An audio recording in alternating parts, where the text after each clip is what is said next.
So just before I open the bags, and then I'll do a bag with the bag open, just some hints for those of you producing for a lot of dogs and cats. What I ordered is for free range. Now they're not certified organic, but they're from a local farm that is very free range and doesn't use any chemicals. They just haven't got organic certification.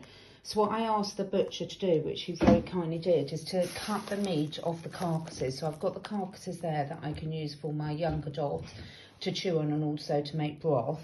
And then here I've got the breast meat that is all raw. So I'm going to divide this up into certain portions now. And I'm going to freeze some of it. I'm going to keep some fresh that I will just flash boil them before feeding.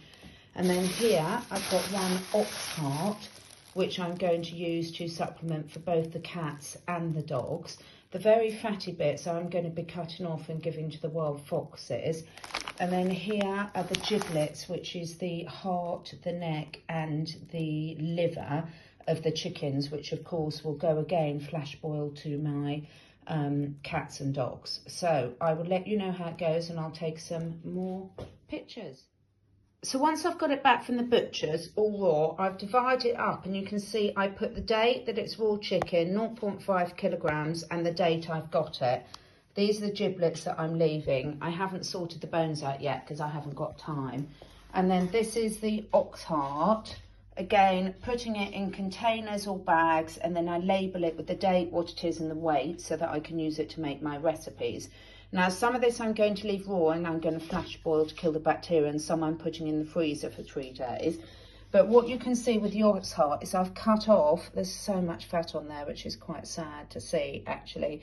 So I've cut up all for the fat, and that will be going to the wild badgers and foxes and things. So I'm not going to waste any of it, but unfortunately I'm not giving that to my dogs. But the wildlife in the winter will be quite grateful for anything they can get, because it's not going to be the only part of their diet, because they're hunting. So I don't feel that I'm doing them any damage by giving them the fat, and I don't want to waste anything because this poor animal has sacrificed his life, and therefore we're going to make sure that we take care of it.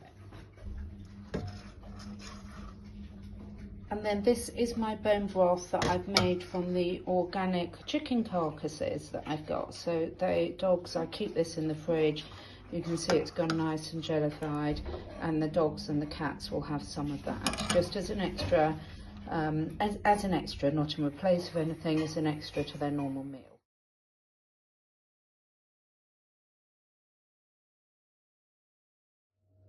Right, so here is a little example of my dog's dinner tonight. So we have got chicken liver, chia seeds. This is the chicken that's left from making the bone broth.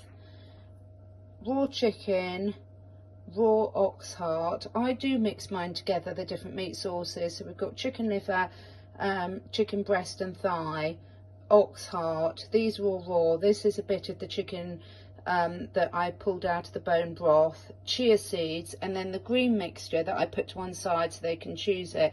Today is nettles and dandelions and parsley from my garden with a little bit of carrot blended in. And then on top of that I have put 4 drops of the Roots Clean State product, which is the most amazing detoxification. So this is all 3 of them that are going to have, and they will thoroughly enjoy it.